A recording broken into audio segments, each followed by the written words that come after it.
powered by SportsLine. I'm your host, Alan Bell, and we are going to get you ready for the college football week 6 with our weekly preview that we do, obviously, every week on Wednesdays. So let's not waste any time. Let's bring in the stars of the show and look how good they look. And before we get into introductions here, let's take a look, as we always do, at how we did last week. Again, another solid winning week, right? Like, we had some wins, had some losses, but if you look at where we're at as a show, we're 43-28, which is 60.5% against the spread. So it's really nice, man. 71 picks in, 60%. You guys are rolling. We had some odd games. Like, I was on Oregon as well, and Stanford had them at the beginning. Oregon tried to come up, there at the end. But that was just, I couldn't believe that one. I thought that Oregon would blow them out. But, that's how we did last week. So, fellas, good to see you again. Chip, pleasure, buddy. How are you? Feeling good. 5-2 last week was a little bit of a bounce back for me here on the show. And I think that I brought that same approach. We're just going to, copy and paste it and keep grinding. Hey, here in the middle of the season, I'm not afraid to mix a little arts and sciences. I've got my numbers, but sometimes we got to tell the numbers to hit the bricks, because this one is all about the intangibles. Well, I like anytime you talk school curriculums here, right? When you're talking arts and sciences, is fantastic. Tom Fornelli, how we doing, buddy? I'm still recovering from getting cristobaled in that Stanford-Oregon game. The Ducks just came out really flat in the first half of that game. They got stuffed on a 4th and goal right before halftime, and then there was the Mario Cristobal clock magic at the end of the game. So, yeah, bad week. We look to rebound this week, though. Yeah, they happen, and I'm with you. I couldn't believe that Oregon showed up so flat. I didn't expect that at all. Micah, how we doing, buddy? We're doing great, man. I'm excited. Some really great games this weekend, and you got them all packed in here, so I'm ready to go, ready to talk about it, and ready to win most of all. I love it. Well, I'll tell you what, we'll start with you. Where, storylines that are affecting week 6 betting, what are you seeing money movements at, right? We got some big games, some marquee games. Anything you're seeing out of the ordinary so far? Not so much specifically. I'll have more on that on Saturday when we do our thing, but I wanted to talk about the Pac-12 and how I've completely wiped it off my betting radar for at least the next 3-4 weeks. I need to get a better reading. Apparently my ratings are terrible dealing with the Pac-12 conference. They don't add up like they do in the other ones. And the spreads are off a little bit. And when I look at it, I can't trust them, because the Pac-12 is off. They're 25-33 against the spread as a conference collectively. And there's no momentum. This is what I mean. You can't trust a team from week to week. So you guys were talking about Oregon. This is one of those teams, and I have this affinity for the Pac-12. I've been rooting for somebody in the Pac-12. I've been watching the conference mostly out of any other growing up as a kid, Sacramento, Las Vegas in 1980. And that's always been the conference I root for, the teams. And I can't get behind anybody. I got nothing going. They're soft. There's something about this conference that is soft, and they don't get the recruits like they used to. The quarterbacks pro set, they used to always get the top quarterback recruits. They're not getting that anymore. Everybody's changed their offense. They're not getting the guys like Alabama and Ohio State, and these guys are getting now. So I feel sorry for them then, but I'm done apologizing for them. There's no more East Coast bias like I used to say. People go to bed before they watch the West Coast games. That's all garbage. I've been lying and calling people biased for the last 3-4 decades. The Pac-12 is just they're ungradable is what it is, and I am just taking off from them. I'm done altogether. When it gets to the top team in the conference is only a 2-point favorite. This is ASU, a 2-point favorite ratings wise over Nebraska on a neutral field. Something is wrong with the conference. And, they keep saying, well, cannibalism, we eat the teams and we don't get anywhere. No, they're just bad football with no ability to get momentum. I'm done with Pac-10 for a while, Pac-12. So good luck on your bets involving any of those teams, because there's no semblance of reasoning for these teams to not follow some kind of trend or pattern. I think you hit the nail on the head there, because it's like part of it is definitely recruiting, in that they don't recruit the same caliber of player on the defensive lines or offensive lines. But you also mentioned like the quarterbacks, like that used to be what Pac-12 teams had. And you mentioned Ohio State and Alabama specifically. Ohio State's got C.J. Stroud. Alabama's got Bryce Young. Where are they both from? California. There we go. Yeah, it feels like, 10 years ago that SEC, Big Ten, keep going on, like Big 12, stole their offenses, right? Yeah. Stole what they were doing well, what they were ahead of the curve, and then just said, well, we're going to get your players now too, because we're on the same thing. So that's fascinating. I love that Micah's just drawn a line right there at Kansas City. Like anything west of this, we're done. I don't want anything to do with it. I'm still on them. I like them a lot, but the Pac-12 teams, I quit. That's funny. I'm with you, man. I'm with you. Now, Chip, speaking of, home field, big games. All right, you've got some thoughts here on that. Yeah, well, first of all, Micah is just talking about the way that I consider Europa League group stage. Like, I just can't do it. You're just throwing darts blind at that point, and too much of an investment is like throwing axes. So I've been there. I felt that. I'm not that way with the Pac-12, but I understand just swearing something off entirely. I'm all about the home field advantage in some of these big games. I'll run through these very quickly. So Nebraska at home, 7:30 p.m. Eastern time kickoff, top 10 Michigan in town. Most models right now have Nebraska finishing the season 6-6. They are 3-3 right now. Holy cow. Do you flip those probabilities if you're able to get this win and the odds makers have you as an underdog of less than a touchdown at home? Scott Frost hot seat conversations can totally be looked at from a different angle if this is a win for Nebraska. And will the home crowd be behind them? Will it play an impact?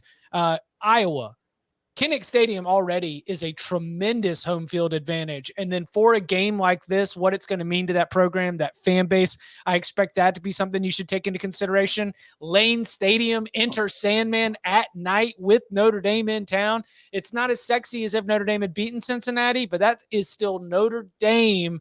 And that is a Fighting Irish program that is currently holding a 20-game winning streak in regular season games against ACC opponents. Will the Hokies be able to get a rise out of that?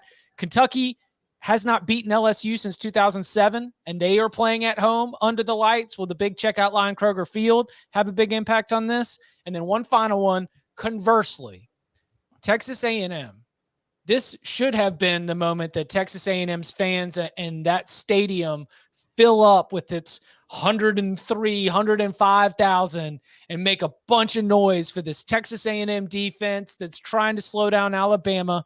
But where is the mentality of these fans who just saw them lose to Arkansas in Jerry World, and then Mississippi State, like a program they looked down on, came into your house and took the cookies? And are you really going into this Alabama night game, having all day to think about it, keyed up, trying to power your program to a win?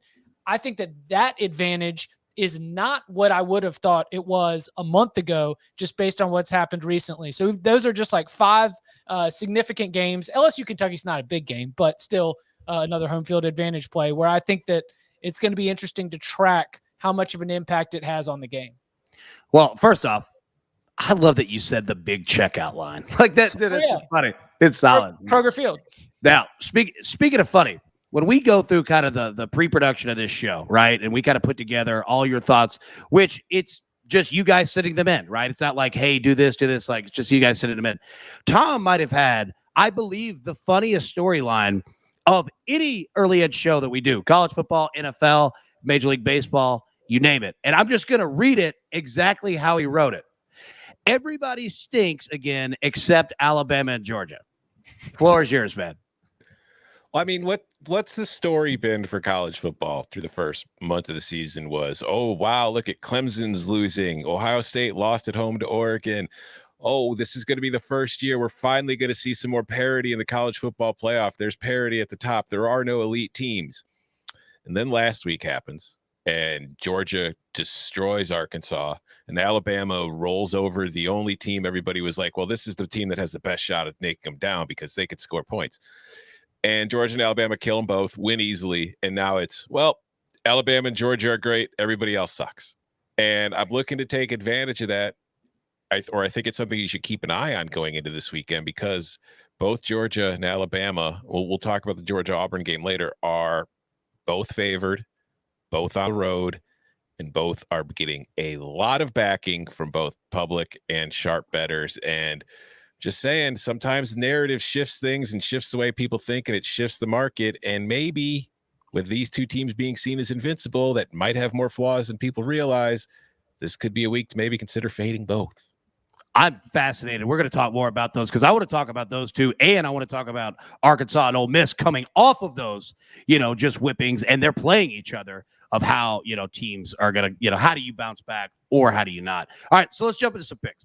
All right. So Chip, usually we hold this towards the end, all right, of our big games. But you know what? My man came out of the gate with it first. His first pick that he had, you're going with the Texas Longhorns plus 3.5 against Oklahoma. All right, we're not going to wait for it. It's a huge game. Red River rivalry.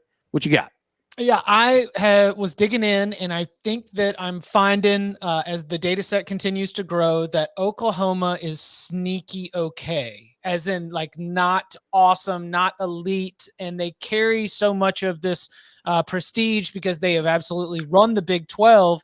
But you start to look at where they are defensively, like, oh, that defense is taking a bunch of steps forward. That defense is doing so good. But in terms of efficiency, in terms of points per drive, in terms of yards per play, they're not up in there in that like top 15 range. They're more in that like 30 to 40 kind of range. And that changes the most important matchup in this entire game.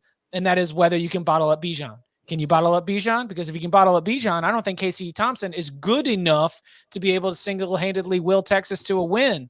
But I am not positive. And Oklahoma's had a few injuries that, if you are one of these people that wants to, wait until the very end to be absolutely sure about it, Oklahoma's a little bit dinged up on the defensive side, which might explain some of these results. But I just think that the Oklahoma defense, as I did more research and really started to get down to it on a per drive and per play basis, it's just not really an elite unit. And the Oklahoma offense doesn't seem to have the kind of advantage that it did against defenses 2017, 2018. I mean, it's almost, the past the chalk moment, there's been a little bit of catching up. So that means Spencer Rattler has to do a lot of dink and dunk. It means they have to lean on that power run game. And so I look at the Bijan Robinson against Oklahoma defense as the matchup that could decide the game, and I tend to lean Bijan Robinson here. So I think Texas is going to be my pick to win, but in terms of a play, I would just love 3.5. It's a good number. So if I think they're going to win and I can get a field goal and a half in a crazy rivalry, let's go. Hook them. I love it. I also love that this show every week, and everybody can go back and look week 1, week 2, 3. This has almost been like a therapist sit down about Oklahoma football. Like we always come back to like, okay, we think we figured it out exactly who Oklahoma is. Like it just makes me laugh. It's funny. All right, Tom, going to you. We got Utah at USC. You're going with the Utes plus 3 here. What do you see them? For me, like Chip, you mentioned earlier in the show, this is arts and sciences. This pick is very artistic because the numbers don't really back it up that much. Although, again, I'm kind of with you, Micah, when it comes to rating Pac-12 teams. Who the hell knows what to make of it anymore? But my thought process is this, because Micah, you touched on it already. Pac-12 is soft, and USC specifically has been soft for the last few years. And when you think about USC and when it was at its best and when it was dominating the Pac-12, they were the aggressive team. They were the physical team. They didn't just beat you, they beat you up. That is not this version of USC, and it hasn't been what USC is since Clay Helton took over. It's been a while. Utah's a physical team. And I look at USC and I see them when they get into fights, they lose them. And I think this is a Utah team that's going to take the fight to them in the trenches. It's going to hit them. It's going to make life tough. And I've seen USC fold far too many times in situations like this over the last couple of years to be willing to trust it in this spot. So I think the Utes are going to go on the road. They're going to go to the Coliseum. They're going to pick a fight, and they're going to win the fight. I'm taking the points. I don't think it's crazy to think the Utes are just going to win this one outright. I mean, they're not a perfect team themselves. They have plenty of flaws, but you can never doubt their physicality. I love a team it's not afraid to go on the road and punch first, right? Like and say, you know what, it's not going to be a pretty game. It's not going to be any of that. But you're going to have to fight us, and good luck. We think we can whoop you. Now, speaking of tough teams, all right, Mike, I'm going to go to you. Yep. Alabama minus 17.5 at Texas A&M. You like the Crimson Tide here? I do, and I think it's more that I don't like Texas A&M as much as Chip was talking earlier. They just have too many banged up. They got 2 freshmen on the offensive line. The wide receiver core is questionable, and the backup quarterback has been let's just say not all that spectacular, even in their win against mighty Colorado. So I have all these things going in Alabama, you got a negative. So I don't think they've only covered once in their last 6 true road games. That's scary. Florida, they gave them trouble there, but I don't think that A&M, the player personnel, can do anything about it the way Florida did and responded and regrouped continually over that game. I think this will be a game where Alabama just kind of does their thing, and before we know it, they're up 21-0, and A&M's trying to play catch up, can't do it. Great defense with Alabama. I just think they're going to have a day here, and we're going to continue to see A&M drop as far as rating wise more and more. So good deal here for me. I'm okay with laying it despite past Alabama failures on the road against the spread. Yeah, and I was really proud of what Alabama did the second half last week against Ole Miss, because they'd been blowing anybody out in the first half, right? But we saw against Florida, they had let teams, like you guys had spoken, that back door was open, right? And it felt like they felt like they played their first full game to their level. Right. And Chip, I'm going to go to you. You're also on Alabama minus 17.5. What do you see out of that? Well, this is a really late game. We want to put them away early and get our backups in so we can be on that flight back to Tuscaloosa. Let's just get Texas A&M a sleeper hold and let's play murder ball with Brian Robinson. That is the game plan, because Nick Saban has no ounces of his tiny but very powerful body that are intimidated by Texas A&M's offense. I mean, they're not going to play Will Anderson, their best defensive player. He's like, we don't really need you. Let's not risk it. I mean, this is a business trip to College Station to go in there, get up by 3 touchdowns, and then put Texas A&M in the sleeper hold. I looked at the under because I do have the game playing out that way. But even that's a little dicey, because if Texas A&M doesn't get enough first downs, you put the ball in Alabama's hands enough. I'm not saying they're going to get to the 52, but they could do enough damage that you do end up going over. I think that covering this number is far more likely in, again, what I think will be a business trip to College Station. Now, speaking of business trips here. All right, Tom, you're on LSU plus 3.5 at Kentucky. Now, really quick before you go, I watched every second of that LSU Auburn game. Obviously, it was insanity. Bo Nix turned into Johnny Manziel, right? Just pulling things off. My biggest complaint, LSU coached themselves out of a win. They would get down to Auburn's 35 and hyperventilate. There was no reason Auburn should have even been in that game, right? I was so just literally yelling at the TV of what are we doing? Max Johnson looked terrible. The offense looked terrible. But in a bounce back spot, plus 3.5. And I wasn't talking you out of it, which I'm not smart enough to do anyway. But you liked them on the bounce back on the road here. Yeah, I don't think Kentucky is 3 points better than LSU. And I don't think the home field advantage at the checkout line is as dramatic as this spread suggests, because LSU lost last week, but it lost to a Auburn team that I think is proving to be better than I certainly anticipated coming into the season, and I think most people anticipated it being. I know Bo Nix had to pull the Houdini act out a couple times to make some plays happen, and you could say that's luck, you could say whatever you want, but I still think Auburn was the better team in that game, and it just kind of showed. It just took them a lot longer to get the lead than it probably should have. Kentucky last week, meanwhile, beats Florida at home for the first time since 1986. But Kentucky shouldn't have won that game. If you look at the box scores and all that stuff, their offense was incapable of doing anything. Really, the play that turned the game around was a blocked field goal that was returned for a touchdown, which in a game that finished 20-13, a touchdown's kind of important. And I think that Florida's offense, kind of like you're saying with LSU, they were moving the ball and then they just kept getting in their own way at the end and not finishing drives and scoring. So I think Kentucky's getting a little too much credit for that win. I do not trust that offense. And I think that while I think Kentucky's too one-dimensional on offense, honestly, and LSU's defense isn't great against the run, it has struggled. But I think that if you look at some of the more advanced metrics, it's not as bad as the overall numbers suggest. They've been better. They've just had a couple, the UCLA game is kind of really screwing with LSU's overall defensive numbers. So I think this is going to be kind of a dumb, low-scoring game. I think it's going to be close, and I also think it's the perfect time for LSU to bounce back and get a win that maybe cools the seat on Edo for about 3 days before something else happens and turn it right back up. But I think LSU is going to win this game on Saturday, so I'm going to take them in the points. I like it. Now, speaking of teams that you think are going to win, Micah, Coastal Carolina -20. Yeah. What you got? Do it. I think they're in a place they want to showcase themselves to the rest of the nation. Look at us. Here's us. We keep winning by big scores. We're blowing out teams every week. Last 2 weeks, blowouts. Not very good teams, but here's a spot. Arkansas State, they come in. They're at home.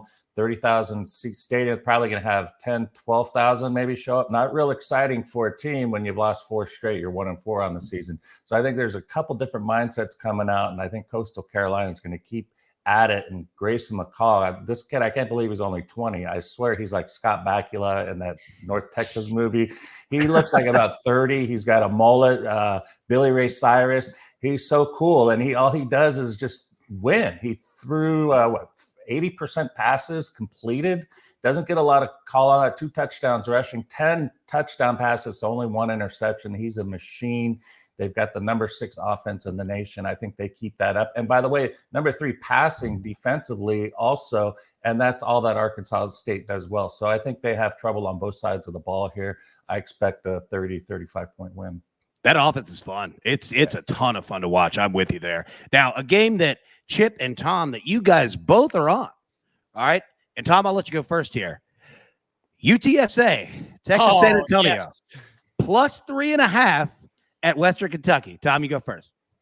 UTSA is the best team in Conference USA. Yeah. It's no disrespect to Western Kentucky, which the last couple of weeks had, it came back and hung with Indiana. And then last week it was, I can't remember who it was last week. It was another Big Ten team. They played well, but Michigan State, there we go. But UTSA is like a very good team. And I know that last week that they won 24-17. It was kind of a letdown game after some bigger games. They weren't at their best, but just overall, I remember UTSA came to Champaign earlier this season and played Illinois. And what stood out to me, I knew about Sincere McCormick, their workhorse running back, who's a very good player who many probably don't know, but might have on their fantasy teams next year in the NFL. You look at UTSA in the trenches, they look like a Power 5 team. They have really big dudes on the offensive line, and they have big dudes on the defensive line, and they have a couple lengthy good players at receiver as well. So when I look at them, they're one of those teams that when you look at the rest of Conference USA and they get off the bus, it's one of those you just know getting off the bus that these dudes are a little bit different. And I think Jeff Traylor's just done a wonderful job of recruiting to the school since he's taken there, and he's just really improved the talent base. And I don't think there's any team in Conference USA outside of maybe Marshall or UAB at home that should be favored against UTSA right now. So if I can catch points with the Roadrunners at Conference USA game, sure, thanks. I'll take them. The all-time mascot name, by the way. All-time. That's one of the best out there. Chip, yeah, you're on the same play. Yeah, they are number 1 they're the best team in the conference in terms of total defense, and that's what you need to be able to go out there and defend against Western Kentucky. I don't think Western Kentucky's defense is any kind of game-changing side, and like Tom, I am a believer that UTSA is the best team, and if the best team is going to get some points, I'm going to take it. Hey, listen, like Tom, I don't know if it'll make my final card, so you got to tune in at 11 o'clock on Thursday, but I love the LSU call almost on principle, right? Where you just wait. Mm-hmm. Wait. Get the heck out of town. You're telling me LSU and Kentucky are playing football, not basketball, but football. And I get points with LSU. Let's go. And here UTSA, I think, is the better team. So I'll take the points. I like it. All right. Now, Chip, finish this up here. You got 2 games, and finish up in terms of our initial picks. We're going to go through the 6 biggest games of this weekend here in just a second. 2 more plays. All right. You're at Baylor, West Virginia, under 44.5. All right. And you're on Virginia +2.5 at Louisville.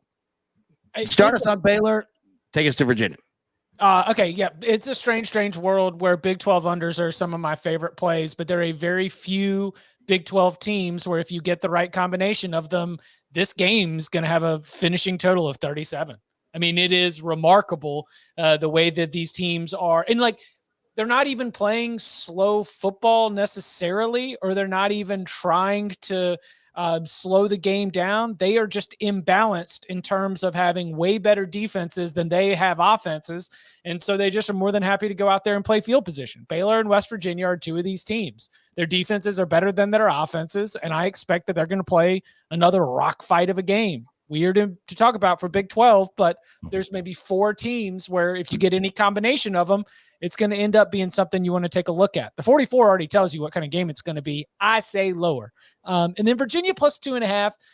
Weird letdown, bounce back. ACC teams are not that different from Pac-12 teams in terms of their inability to be trusted on a week-to-week basis for any kind of consistency, especially when you're in the middle of that conference. I think Virginia winning on the doink versus Louisville, getting your heart broken when you were right there with Wake Forest, the team that's at the head of the division. I think that Virginia just comes in with a little bit more juice. So I'll take them as a short dog. All right. I like teams with a little juice coming in, right? I mean, that's what you want here. All right. So now we're going to jump into our 6 biggest games of the weekend. Everyone make sure hit that like button. Help us out there. Hit that subscribe button. Subscribe to just SportsLine as a whole on YouTube. We'd really appreciate it. It's free. And you know what? We're going to give out some prizes. Obviously, SportsLine year-long subs. And we're going to give away one right now. And here's the game. So what we do is we always have Chip at the end, what you think that he is going to take on the biggest game of the weekend. We're going to start with another game here. All right. And we're going to go, and you're going to guess what Micah is going to pick on this game. So what I need you to do in the chat, let me give you the game. Oklahoma versus Texas. Oklahoma's a 3.5-point favorite. Total of 63.5. All right. All I need you to do, put your Twitter handle in the chat, and you have 4 options, and you can only choose one. All right. All you have to write Twitter handle and Oklahoma, Texas, over, under. Pick one of those 4, put your Twitter handle in there, and we'll choose a winner. All right, so Oklahoma, 3.5-point favorite. Red River rivalry. All right. Chip, you already gave your pick. You're on Texas here. Tom, what do you got, man? I am with you, Chip, as far as the spread goes. I'm taking Texas. And I just think that this is a game, like if you look at the recent history, the underdog is the right place to be. The underdog has covered 7 of the last 9, but more than that, it's kind of what you were talking about earlier, Chip. Like Oklahoma's offense is still really like good. It's just, it's not as explosive as we're kind of used to seeing it has been in the Lincoln Riley era in recent seasons. And that's kind of caused people to be like, oh no, Oklahoma's offense isn't very good. It is. It's just, it's not as explosive. It's allowing other teams to stay in games more than you probably expected to, or you're used to seeing in recent years. And I think, you know, we talked about this on the Cover 3 podcast this week. Texas is just Ole Miss. Like they're the same damn team in pretty much every single way. They have a little different approach. Like Texas has Bijan Robinson, is more willing to run the ball. But when you look at the advanced metrics and all that kind of stuff, they're like on offensive side, defensive side, when you come to success rate, all this kind of weird stuff that, you know, I don't really understand how it works. I just know it works. They're the same teams. And I think that this is going to be a case where Oklahoma's defense, like you were mentioning earlier, Chip, it's good. It's not elite. It's better than the Oklahoma defenses we've seen. And I think it kind of works as far as the perception, like the opposite of the way the offense is. The offense isn't as incredible as it was. Therefore, we think the offense is bad. Oklahoma's defense isn't terrible. Therefore, we think it's good. When the truth is Oklahoma's offense is still better than its defense, just neither are where they typically should be.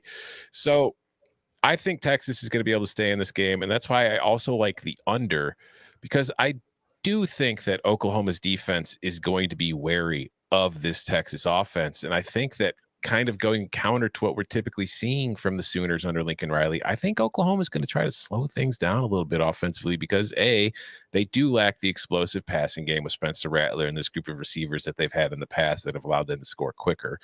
And B, I just think defensively, these two teams kind of match up well. And that's also one of the reasons why the under has gone, you know, the game's gone under in the last 4 years. This has been a big underdog and under game.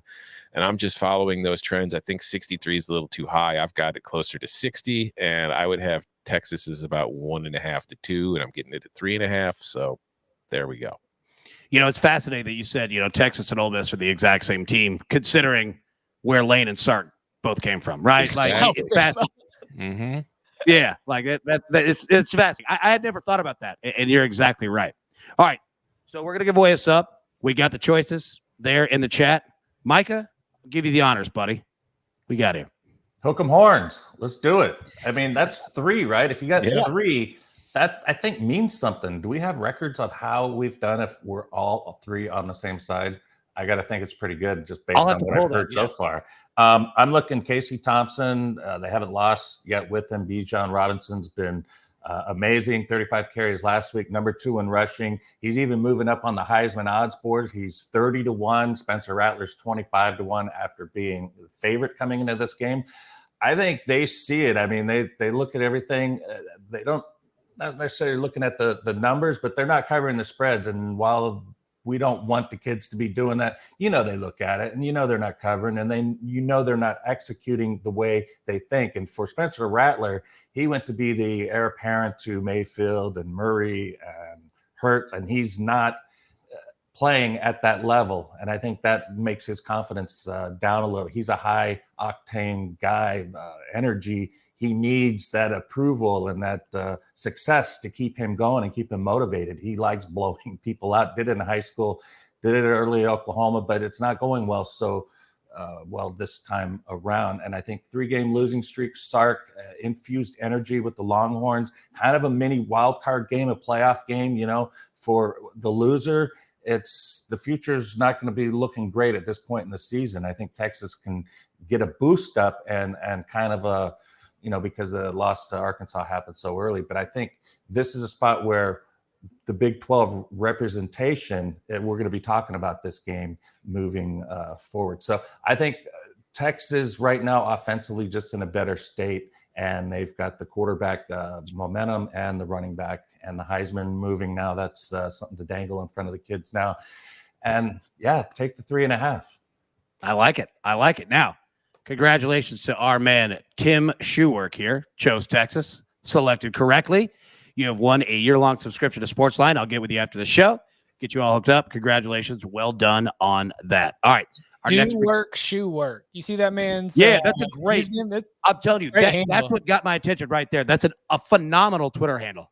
Pull that back up real quick. Yeah, do work, shoe work. I'm telling you, that's a phenomenal Twitter handle. That's a good one. That's well done there. All right, our next game, Georgia at Auburn. Okay, so Tom. Well, let me say, Georgia's a 15-point favorite at Auburn. A total of only 47. All right. Now I know this is a rivalry game, obviously. Tom, we were speaking earlier in regards to Georgia and their blowout win over Arkansas. It's insane to think that last week Georgia went into that game only giving up 5.8, 5.9 points per game, went up against the number 8 ranked team in the country, and that number got better. It got better. So, how do you see this game playing out? You're on the over here of 47. Yeah, I'm on the over. I'm keeping my eye on the spread because I wouldn't be shocked if this gets to closer to 16 or 17 by game time. And if it gets up there, I'm going to be all over Auburn. But I like the over here because I think that this Georgia defense has been monstrous. Nobody's capable of doing anything. It hasn't allowed a point in 3 weeks. And that's been the story all season long. It's just when you look closer and you look at the teams Georgia has played, offensively, not exactly a ton of world beaters. Like Clemson, we thought at the time was, oh my God, they held Clemson to 3 points, but Clemson's offense hasn't done much of anything since then either. UAB, okay. South Carolina, one of the worst offenses in the country. Vanderbilt, one of the worst offenses in the country. Arkansas, not a terrible offense, but a one-dimensional offense, and that dimension happens to be one that Georgia's better at in taking away than anybody else in the world, the run game. God help me that I'm about to say this, and Chip, if you tell anybody I ever said it, I'll kill you. Bo Nix is the best quarterback Georgia's faced this year. And he's at home. Andy's at home where he has been much better throughout his career than he is on the road. And I think that this is an Auburn team that is going to be able to move the ball and at least put some points on the board against this Bulldogs defense. And honestly, with the total this low, like the implied numbers here, just based on the spread and total, I only need Auburn to get to 17 points. Like a 31-17 game gets me home as far as the over here. And I could see that happening. Hell, I could see Georgia putting up near 40 on its own. So it's done it in the past. I think that obviously the status of JT Daniels will play a large role in that too. Because I think if Stetson Bennett starts, Georgia's going to be more conservative than you would typically hope to see from it. But I think this total is a little too low. And like I said, I'm keeping an eye on the spread because if this gets closer to 17, I'm going to be all over Auburn. Yeah, this game this week reminds me, especially Georgia, it reminds me of the Buffalo Bills going to Kansas City, right? Like the Bills have won 6 of the last 7 games in the regular season by 22 points or more. But you look at the teams they played this year, yeah, they have 2 shutouts, but they haven't really played a ton of great teams. The Chiefs have played a brutally pretty difficult schedule. I don't believe in their defense. I just don't know what to do with Buffalo. Kind of the same thing with Georgia, right? Like, are they actually this good? And if they are, they're going to be a problem for Alabama. They're going to be a problem for everyone if they really are this good. So I'm with you. It's going to be a fascinating game. Micah, what side are you on this? What do you like here? You know what? I'm not betting against Georgia, but I'm not betting on them either. And this Georgia's, that defense, 2 straight shutouts, incredible. And the drop off from quarterback to Bennett, they're just as good almost. There's only 1.5 point drop off. And I look at the number here in the rating, and Auburn's number comes out pretty attractive. Neutral field, 13.5 point differential is what I have. And then I give 3 points for Auburn at home, which is normally 5.5, 6 points, but you cut it in half because the other team's better. So not as big as a home edge there statistically as far as the point spread is concerned.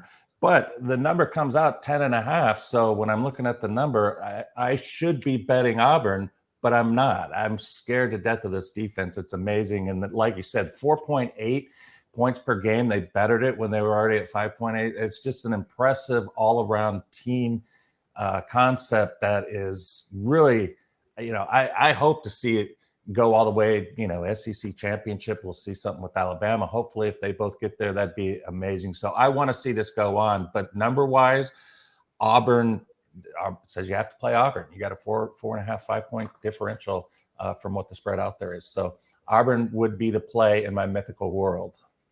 I like it. I like that mythical world. That's fantastic. It is. It's pretty cool. You don't lose money. It is. Now, Chip, I don't mean to pitch you against your tag team champion teammate here, but you're going with the under 47. Yeah, a pass. But I'm always want to give a lean, even if it is just a lean. And my lean is that Kirby Smart believes he can win this game without JT Daniels. So he's going to let his man continue to not rush back from the lat injury for fear that further injury would really tank the chances, not of winning in November, but of the important time about winning in December and winning in January when Georgia wants to be trying to win that natty. So I think that they are not going to rush JT Daniels back. I think it is going to be more of Stetson Bennett the 9th. And I think that Kirby Smart believes he can, win this game comfortably, punting, playing field position, and pinning Bo Nix against Jordan Davis and his defense with long fields. You can pull off some wizardry when the LSU defense is your opponent. I think it's much tougher against Georgia's defense. So in general, I lean under. If Auburn is frisky in this game, it only further motivates Georgia to bleed the clock and run it 52 times. So it's just the idea that getting in and out with a win as fast as possible is the number one goal for Kirby Smart, as healthy as possible. So fewer plays, clock stays running, we end up going under. I can't believe you're being so disrespectful of a fellow numbered name. I thought you guys were supposed to stick together, Mr. Carl Norris Patterson III. He said Stetson the 9th. Yeah. Man use my government name on YouTube. I love it, man. I love it. Now, moving to the next game here. This one, I am super fascinated with this because I'm going to be honest. I have been riding Michigan all year, and it's been fun. This Michigan team is fantastic. We got Michigan at Nebraska. Michigan's a 3.5-point favorite. We have a total of 50.5. All right, Micah, I want you to let it rip first. What do you like in this game? I like Michigan, and I think Nebraska's overrated, but they've covered their last 5, 4-0-1 against the spread, their last 5. So they're doing something right. Martinez is playing well. But the key thing here is just the rushing game of Michigan. So we're looking at a team that runs for 255 yards a game against Nebraska's rush defense, 238 yards a game rushing. I think Michigan's just going to be able to get first down after first down and rarely have to throw. And I think ideally that's what Harbaugh wants. But last week, I got to give a big props to Cade McNamara for just playing a conservative game plan, making the throws when they had to on the road, his first road game. Most of these kids' first true road game, and they came up. It was a blowout. I don't even think it was close as the score indicates. So I think Michigan coming off that, you could have a letdown spot here, but I don't think so. I think Harbaugh is going to try to milk out everything that they did well in that game and utilize it again in this spot here against a team that isn't as good as Wisconsin, and debatable whether the home crowd has as much energy as Wisconsin. But all you got to do is just win, blow them out, and that crowd shuts up real quick. So I think that is something that Harbaugh is going to drive in here and pick up a big win. Yeah, it's hard to have a letdown game when you run the ball well. I mean, that travels. Run game travels extremely well. Yes. Absolutely, yeah. And like you said, credit to McNamara and the entire team. Like, they followed the script. They didn't do more than they were asked to do. They followed exactly what the plan to victory was, and they did it damn well. I mean, you're right. I mean, that game was not as close, as the score might have indicated late and at the end. Now, again, the two tag team boys over here, both on Nebraska plus 3.5. Chip, you go first, man. What do you see? Oh, circle the wagons week. Backs against the wall week. I mentioned, man, Scott Frost, this is potentially the biggest game of your career as Nebraska's head coach. It is without a doubt one of the biggest games of this season. And considering the tenor around Scott Frost at times during this offseason and this season, this year might be your last year as Nebraska's head coach. Losing this game will not get you fired. Getting blown out would be problematic. But Mike is right. This Nebraska team's been playing some pretty good football in recent weeks. And Michigan's power rating is fantastic because they are so efficient at what they do. Their defensive line has taken such huge steps forward. Health has helped since last year. But I just think that in this spot, if you want to go for what was it, maybe 3 weeks ago, Alan, for college football reasons, Nebraska's a for college football reasons play with everything that is going on around this Huskers program. The fact that they're playing with more confidence. And while Michigan's power rating is very good because they're so efficient, I mean, they are one-dimensional. We got a one-dimensional top 10 team. Running game does travel, but in terms of game planning, they don't put as much stress on the opponent. It's much more about making sure you're ready for their physicality. So, yeah, I'll for college football reasons, I'll take Nebraska in the points. Tom? I mean, this just feels like the time Michigan screws up, doesn't it? They finally go on the road and win their first game as an underdog under Jim Harbaugh. And I think they were 0 for $1 billion before that. So it's you feel okay, a week later, here comes the letdown. But more than anything, it's Michigan can run the hell out of the ball, but they weren't able to run the ball last week against Wisconsin. 2 weeks ago against Rutgers, they weren't really able to run the ball all that well either. They ran fantastic in their first 3 games of the season against Western Michigan, Washington, and Northern Illinois, but they're only averaging 2.7 yards per carry the last 2 weeks. And while I don't think Nebraska's run defense is as good as Rutgers, and it's nowhere near as good as Wisconsin's, I do think that part of the problem Michigan is facing is that opponents do not fear its passing attack at all. They are loading the box and forcing Michigan to, run over them and run past them. And for the most part, outside of a few big home run plays, Michigan hasn't been able to do that the last couple of weeks.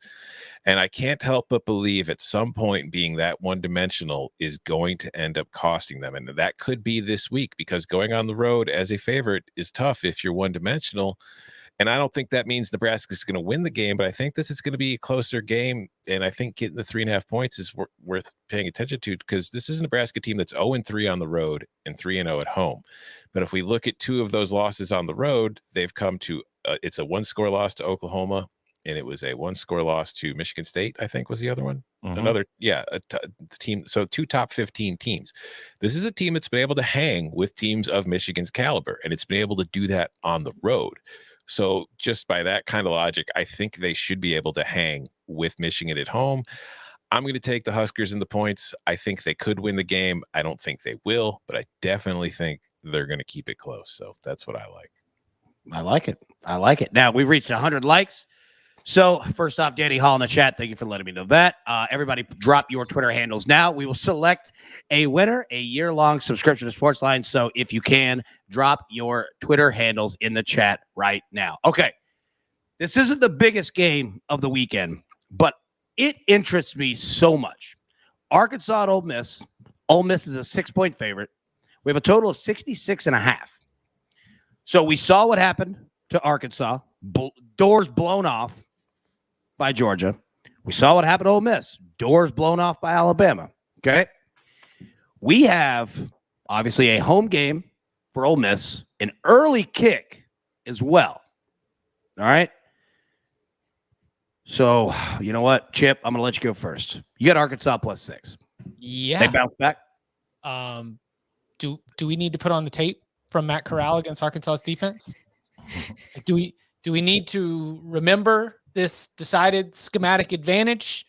Do I think that 1 year is going to greatly change the way that he processes his progressions against this Arkansas defense?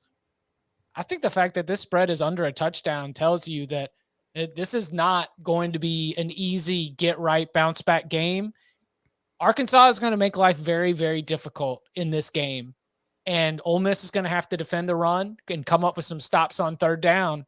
And I think in a way that, I don't know, I'd be curious to hear where you guys are on this game because I have not been privy to it. But I think that this is one of those moments where I trust this Arkansas team to be able to put last week behind it and move forward more than I trust Ole Miss to do the same. Yeah, see, that's my biggest question. Is one of these teams is going to have residual stink from last week, right? And it's like, identify which one that it is. And it's going to be tough. Like, I can't wait to hear, what you guys had to think. Micah, what side are you on here? I'm on Ole Miss, but it's only in the numbers here. So there's a drop-off last week in Arkansas.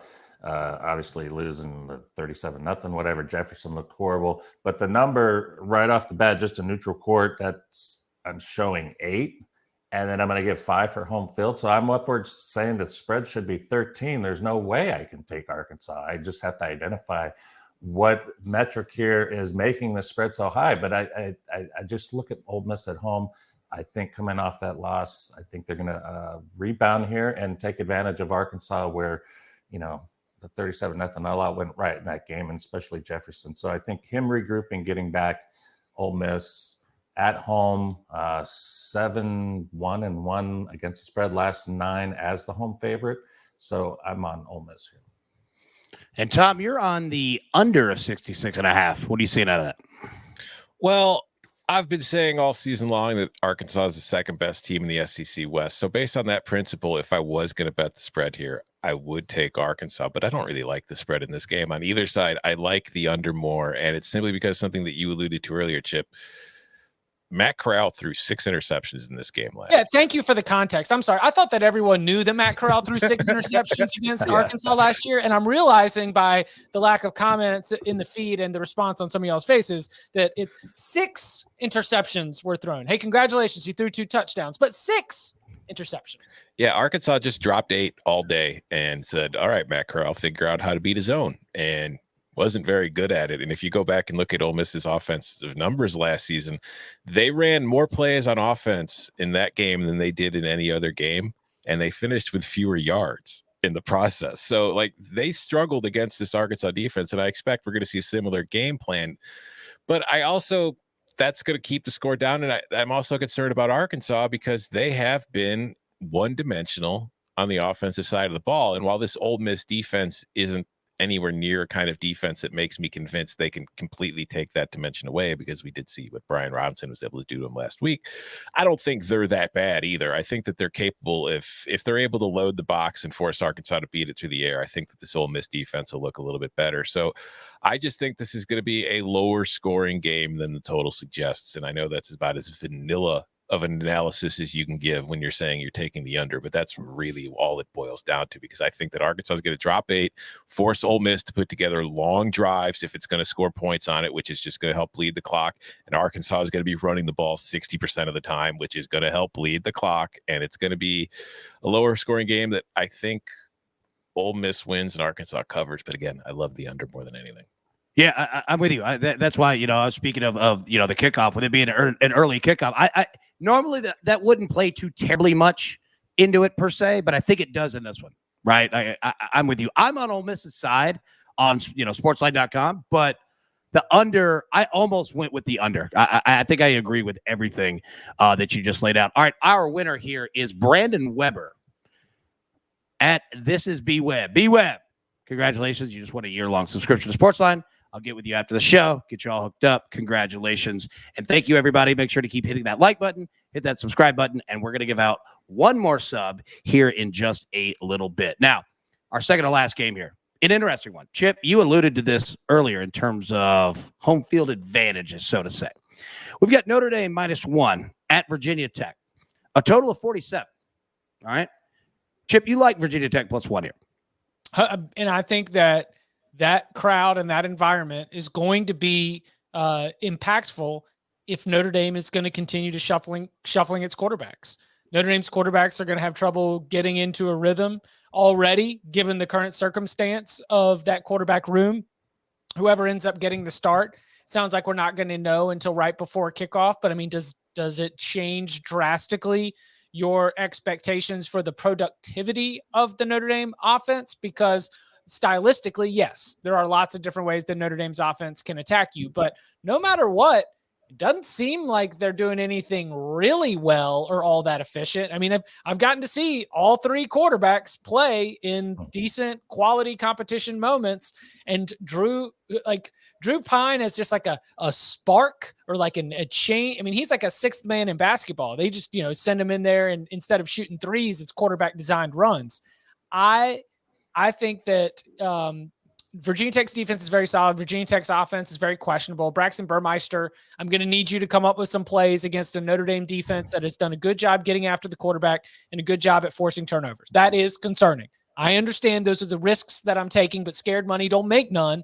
And I do think that another, not backs against the wall, but not the same family, but at least distant relative of the Scott Frost play is a Justin Fuente play, where you had a whole week off to get ready for this game.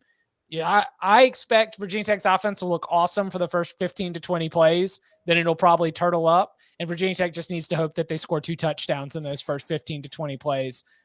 Fuente, you better coach your ass off. This is a huge stretch for Virginia Tech football. It's a real treat whenever Chip, issues a decree out to anybody. So, yeah, I love that. Micah, what side are you on? What are you seeing? Well, I'm seeing the under, and I would tend to go Virginia Tech with the home field edge, but the number's right where it should be. But the under, 23 to 15 is their average score this season. They've stayed under the total their last 6 games altogether, I believe. And the defense, they're getting a team. Brian Kelly has been keeping his team on, I don't know, suspense. Who's going to start? He's kept the quarterbacks. He's moving them around in practices. And I don't like that for a road game. I don't like that for my confidence of either quarterback going in, but especially a starter for the season. Cone, now somebody's come and taken his job. Now he's got to go to this place that's just crazy and fanatical and just does not shut up. The offense is not moving. The offensive line is getting no push for the run game. They're only averaging 80 yards per game and getting no protection. They're not moving their feet at all. And I'm not even a coach, and I see this. I don't know what they're doing there with their offensive line coach and telling their guys to do. They are getting no protection on their quarterbacking and no running game. So I don't know how you can win if you're doing that and you're doing this to your team on a road game during practices. The quarterback's getting a bad rap. The offensive line is the problem here. So I'm going to go with Virginia Tech, but mostly the bet on the under. Yeah, I'm with you. I'm never a fan of the let's hide who we're playing at quarterback move. Like, if you want to do it in high school, fine. This is too big. It's too important, right? Let's not do that. All right, Tom, you're on the under 47 as well. What are you saying? Yeah, Micah stole the words right out of my mouth for the most part. I mean, it's like Brian Kelly, I don't know if it's a midlife crisis or something when he's trying to relive his youth, because last week he was playing Cincinnati, thinking about the good old days when he would play quarterback roulette, and anytime something was wrong with his offense, it had to be the quarterback's fault, because you're dead right, Micah. Like, he's blaming Jack Cohn, he's blaming Drew Pine, he's blaming Tyler Buckner. He's not decided who's going to start, when the truth is Notre Dame's problem offensively is they're bad at everything. Their offensive line isn't blocking anybody. They aren't getting any push. Right now, entering the week, Notre Dame ranks 120th nationally in success rate on offense. They're behind teams like UTEP, North Texas, San Jose State, Georgia Southern, and Iowa, a team whose offense I have been ragging on all season long. Iowa's offense has been better from a success rate standpoint than Notre Dame's. So I look at this matchup.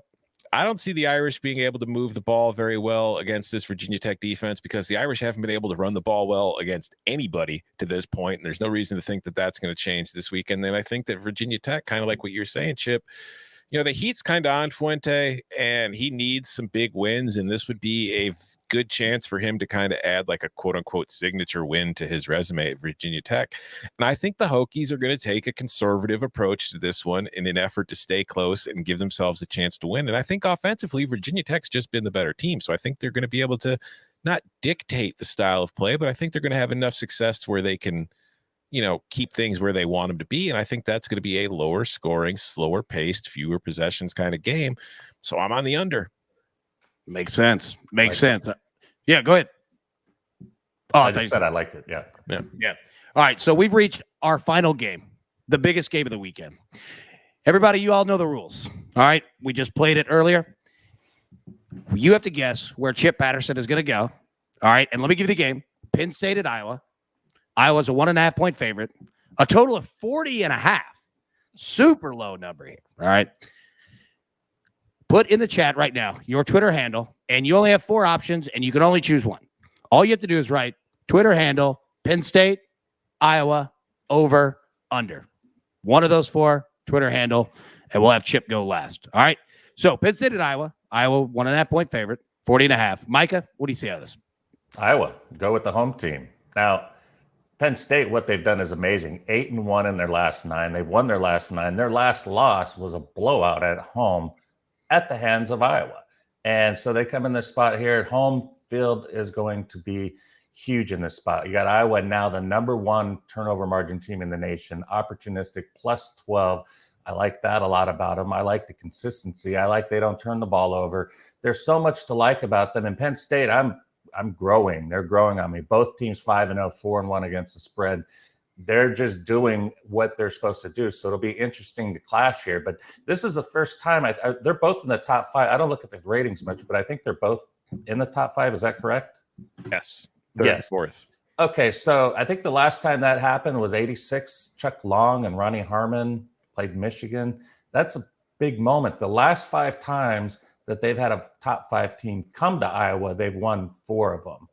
And the one team they didn't was 2017 against Saquon Barkley and Penn State. I think it was that game, but they won it. So it shows the course of history. Despite the players, everything else, that uniform, the black and gold at home, they get the job done. And I think they're going to find a way to get the job done here in an extremely low scoring game. But I mean, how do you go under on a 40.5? I mean, I can't do that. So I think I'm going to just sit there with Iowa. I will have a bet on this game, and we'll be watching it just for the entertainment involved. Yeah, I'm with you. Anybody that would take the under 40.5, I mean, you are bringing stress into your life. That is a grind. That is a tough game to sweat out. All right, Tom, you're on Iowa minus 1.5 as well. And I'll say, Michael, what you were talking about. Iowa played last Friday night against Maryland, correct? Yeah. Whooped them. I thought that was, even though it's Maryland and nothing against them, but we're not talking about Georgia or Alabama. I thought that was a statement game of hey, we're for real. Like we could score. We're definitely going to beat you up defensively. Tom, yeah, you're on Iowa minus 1.5 as well. Yeah, I'll start by saying I don't have the utmost confidence on either side of this game in any facet, because I will say the degenerate part of me kind of does want to bet the under. Yeah. Just I want to have one scoop and score that makes me start pouring sweat. 16-13, I'm a winner. yeah. I knew it all along. Exactly. Like there is that part of me that wants to do it, but I'm taking Iowa. I am just going to go with the home team here because I feel like the two teams are kind of trending in different directions. Iowa, I have been very critical of their offense all season long, but last week against Maryland was the best as far as they had plenty of short fields to work with thanks to Talia turnover, but they were just they executed well. They played very well. And I think they're going to be able to carry that momentum forward against this Penn State defense, which I think is good, but I don't think it's elite. And then on the other side, Sean Clifford last week is kind of lost in the fact that, Penn State beat Indiana 24-0, but he had 3 touchdown passes, but it was a bad game overall. He completed barely half his passes. He only averaged 5.4 yards per attempt. And he just kind of reminded me of the Sean Clifford that I'd seen in previous seasons, which I thought was Penn State's Achilles heel as far as it came to like competing for a Big Ten title or competing for a playoff berth. That was the guy that I thought was holding them back. And that was a guy who reappeared last week. And that's got me a little concerned going on the road in what's going to be an incredible environment facing an Iowa defense that has been better at forcing turnovers from quarterbacks than any other team in the nation. It's not just this year. I went back as far as 2017 to look at the numbers. The average interception rate on a whole at the FBS level over the last 5 seasons has been 2.7%. Iowa's defense has forced interceptions on 4.4% of opponent passes against it. They're one of only 2 teams to even be over 4%. The other is App State, who's exactly at 4%. So there's something to what Iowa does with its coverages, disguising them. It's the pressure it puts on QBs. And I look at Sean Clifford and I say, am I really ready to trust him that he's taken a significant step forward, or maybe he just had a few good games against Ball State, Auburn, and Villanova? And I'm leaning towards just a few good games right now. So if this game was at Penn State, I'm probably taking Penn State, but it's not. So I'm taking Iowa. I like it. Now, Chip, floor is yours, buddy. We see the guesses here in the chat. Let them know what you got. It is very possible that through texting each other for the rest of the week, Tom and I will talk each other into jumping hands and jumping off that cliff and taking the under in this game. But that is not my play. My play is to lay the short number and to take the Hawkeyes to win this game. 3 reasons for this. Number one, that you mentioned the trends of this team. Penn State has just been taking it easy at home. Now, they haven't been taking it easy. They've had challenging games. The Auburn game was huge. The Indiana game, 24-0. You love that, being able to do the shutout. A couple night games in there. Took care of business against Ball State. But it has been a while since they've had to get out of their comfort zone. Number 2, I think that Kinnick Stadium, with the scenario, for every reason that Micah said, is a unique home field advantage. You would have to be awesome and without flaws for me to feel confident about you getting in and out of Kinnick Stadium in a game like this. And number 3, Penn State's defense is more built to stop Ohio State than it is to stop Iowa. We all admit that Iowa's offense is its weaker portion as opposed to its defense, but it can still run the ball really well, and it doesn't try to rely on spreading you out and attacking you with the vertical passing game. Penn State is better on the back end of its defense, AKA if you were defending the modern offense. So it doesn't even get to take advantage of one of the things that it does do well defensively. All that leads me to picking Iowa to win. I like it. Love it. I like That's 3. That's 3 across the board. That's a winner then, I think, right? I think so. It is. It is. That's twice today. Now, Iowa by 50. It's done. congratulations as No, well. because then we need the under. We Oh, need yeah. the under. Iowa 39-0. It's over. it. Wrap it up. 39. Yeah. Congrats to Jim Schaefer. Congratulations. You chose Iowa. You've won a year-long subscription to SportsLine. I'll get with you after the show, get you all hooked up. Congratulations on that. All right. As Coach would say, grab your paper, grab your pencil. Let's take a look here at what everybody's got. And it looks glorious. Sports. Chip Patterson is on Texas plus 3.5, Iowa minus 1.5, Baylor, West Virginia under 44.5, Virginia plus 2.5, San Antonio, the Roadrunners plus 3.5, Alabama minus 17.5. Tom Fornelli, Utah plus 3, LSU plus 3.5, and UTSA plus 3.5 as well. All three underdogs on the road. I see you again. I like it. Micah's on Coastal Carolina minus 20 and on Alabama minus 17.5. So that is your board. Those are our picks for the week. Before we get out of here, we want to say thank you, obviously, to everyone that tuned in the chat. You guys are the best. You make this show what it is. But these guys also make the show what it is. And I want to make sure that we give them time to let you know the things that they have going on this week and this weekend, because they don't ever stop. So, Micah, what are you working on? What does everybody need to check out in terms of your work? Still doing all the Major League Baseball playoff games. Excited about all those happening. And NASCAR round of 12 ends at Charlotte, the Roval, where only maybe 6 people have a possibility of winning unless there's rain. So we say goodbye to 4 more drivers there, and there'll be 8 drivers left going into next week for the NASCAR playoffs. I love it. Mr. Tom Fornelli, what do you got, buddy? As always, you can check me out on the Cover 3 podcast. Our live Locks pod is tomorrow at 11 a.m. Eastern. I have my 6-pack column coming out this week. I have my NFL picks column. I even have a soccer picks column when the soccer season's going on, but they're during an international break right now, so that won't be this weekend. And also subscribe to the CBS Sports HQ newsletter, the AM/PM edition. I write the afternoon edition, and every night, Monday, Love it. every Monday through Friday, every afternoon, straight to your inbox. Picks from me. Some of them even win. That's well said. All right, Chip, now that we have your government name on file, what are you working on this week, buddy? I'm right there with Tom. I mean, we will be Cover 3 podcast live at youtube.com/cover3, 11 o'clock on Thursday for our full betting cards. The final tally ends up being like 46 picks by the end of everybody like unloading all of their card for the entire weekend. On Saturday morning, we'll get you started with college football pregame on CBS Sports HQ. I don't know if you heard, Alan, but the company's got a double header, Auburn and Georgia at 3:30, followed by Alabama and Texas A&M at 8 p.m. You can watch both games live for free at cbssports.com or check it out on Paramount Plus, and if you don't already have a subscription. And then, yes, Saturday night, youtube.com/cover3. We'll be live around midnight with an instant reaction show. So come check us out.